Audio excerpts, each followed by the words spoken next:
अस्सलाम वालेकुम।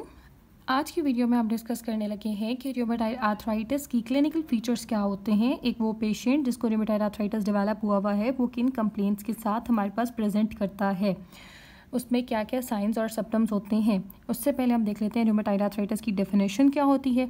इसके पैथोफिजियोलॉजी हम अपनी लास्ट वीडियो में कर चुके हैं। रूमेटॉइड आर्थराइटिस एक chronic inflammatory auto immune disease होती है जो इन्वॉल्व करती है साइनोवियम ऑफ द जॉइंट्स को। अब हम देख लेते हैं इसके क्लिनिकल फीचर्स क्या होते हैं। जब हम clinical features of rheumatoid arthritis discuss करते हैं, हमें पता है कि जो रूमेटॉइड आर्थराइटिस होती है ये एक इन्फ्लेमेटरी पोली आर्थराइटिस होती है। पोली आर्थराइटिस मीन्स कि ये मल्टीपल जॉइंट्स को इन्वॉल्व करती है of the body, multiple joints को इन्वॉल्व करती है। लेकिन यहाँ पे एक बात जो हमें याद करने वाली है वो ये है कि डिस्टल इंटरफेरेंशियल जॉइंट्स को इंक्लूड नहीं करती। बॉडी के बहुत सारे जॉइंट्स को इन्वॉल्व करती है लेकिन डिस्टल इंटरफेरेंशियल जॉइंट्स को इंक्लूड नहीं करती। डिस्टल इंटरफेरेंशियल जॉइंट्स को कंसिडर करने के लिए consider we have a finger, हमारी एक उंगली है, उसके अंदर हमारे पास डिफरेंट जॉइंट्स हैं। इस एग्जाम्पल से I am so bad at drawing, so इसको हम कंसिडर कर लेते हैं कि ये हमारे पास मेटाकार्पल बोन है।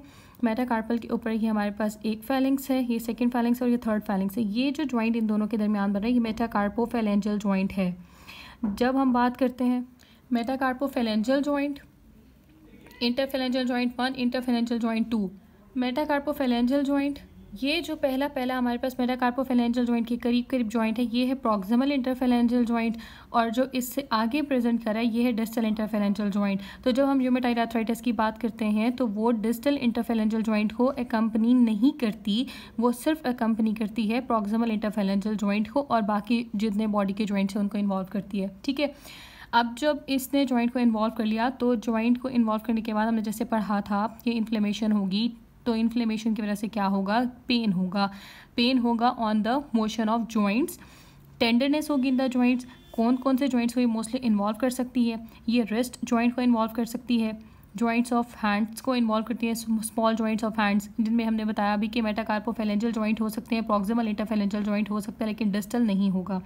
नीज को इन्वॉल्व कर सकती है, एंकल्स को, एल्बोज़ को, हिप जॉइंट को, शोल्डर्स को, ये अपन जो है ना रूमेटॉइड आर्थराइटिस एकम्पनी करती है। हम यहाँ पे ये देख लेते हैं कि जो रूमेटॉइड आर्थराइटिस होती है वो हैंड की जब जॉइंट्स को इन्वॉल्व करती है तो हैंड की प्रेजेंटेशन हमारे पास किस तरह होती है। ये जब इन्वॉल्व करेगी मेटाकार्पोफैलेंजियल जॉइंट ऑफ द हैंड को, तो हमें पता है थंब साइड पे जो हमारी बोन होती है फोरआर्म में वो रेडियस होती है, और जो लिटिल फिंगर साइड पे बोन होती है वो अल्ना होती है। तो जब ये मेटाकार्पोफैलेंजियल जॉइंट इन्वॉल्व होगी हैंड की डेविएशन हो जाएगी towards a little finger, that is towards a ulnar side which is referred to as ulnar deviation. इसके अलावा हमारे पास क्या होगा, boutonniere deformity of the proximal interferential joint होगा। इसमें क्या होता है, इसको हम कैसे एक्सप्लेन करते हैं। प्रॉक्सिमल इंटरफेरेंशियल जॉइंट जो मैंने अभी आपको पहले बताया वो क्या हो जाता है, वो फ्लेक्स हो जाता है, और उसके साथ जो डिस्टल इंटरफेरेंशियल जॉइंट है उसकी हाइपर एक्सटेंशन हो जाती है। ठीक है, इसके अलावा हमारे पास क्या होता है कि ना जब हमारे पास ये सब जॉइंट्स इन्वॉल्व होते हैं तो एक स्वान नेक कॉन्ट्रैक्शन ऑफ द फिंगर हो जाता है। ये एक बर्ड होता है उसकी तरह की अपीयरेंस आ जाती है। इसमें हम पहले बात पढ़ लेते हैं कि होता क्या, मेटाकार्पोफैलेंजियल जॉइंट की फ्लेक्शन हो जाती है, प्रॉक्सिमल इंटरफेरेंशियल जॉइंट की हाइपर एक्सटेंशन हो जाती है, और जो डिस्टल इंटरफेरेंशियल जॉइंट है उसकी भी फ्लेक्शन हो जाती है। अब हम इन सबको देख लेते हैं। ये जो पिक्चर है हमारे पास, ये देखें, आप देख रहे हैं कि हमारे पास जो हैंड की मूवमेंट है वो टुवर्ड्स लिटिल फिंगर है। यहाँ पे मेटाकार्पोफैलेंजियल जॉइंट की इन्वॉल्वमेंट है तो इसको हम रेफर कर देते हैं एज अल्नर डेविएशन।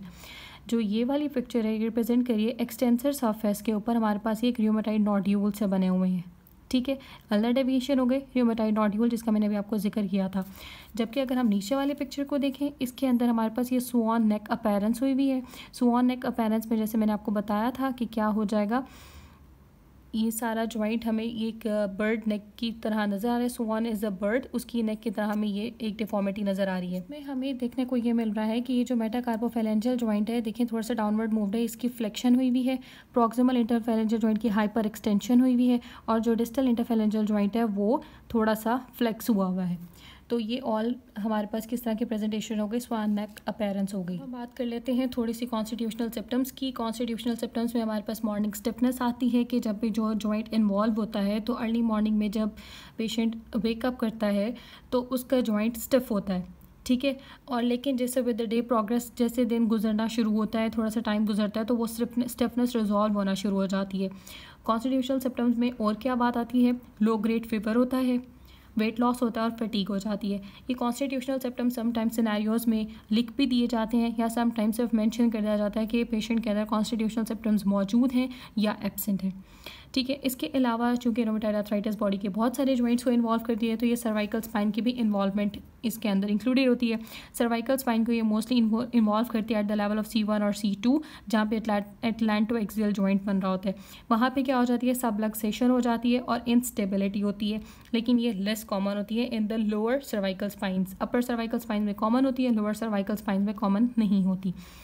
हमने बताया था कि जो रूमेटॉइड आर्थराइटिस है वो हमारी बॉडी के बहुत सारे जॉइंट्स को इन्वॉल्व करती है अदर देन मस्कुलोस्केलेटल सिस्टम। तो जब ये कार्डियक सिस्टम को, कार्डियोवास्कुलर सिस्टम को इन्वॉल्व करेगी तो वहाँ पे पेरिकार्डाइटिस कॉज कराएगी, पेरिकार्डियल एफ्यूजन कॉज कराएगी, कंडक्शन एबनॉर्मेलिटीज़ हो जाएंगी, वाल्वुलर इनकम्पीटेंस हो जाएगी।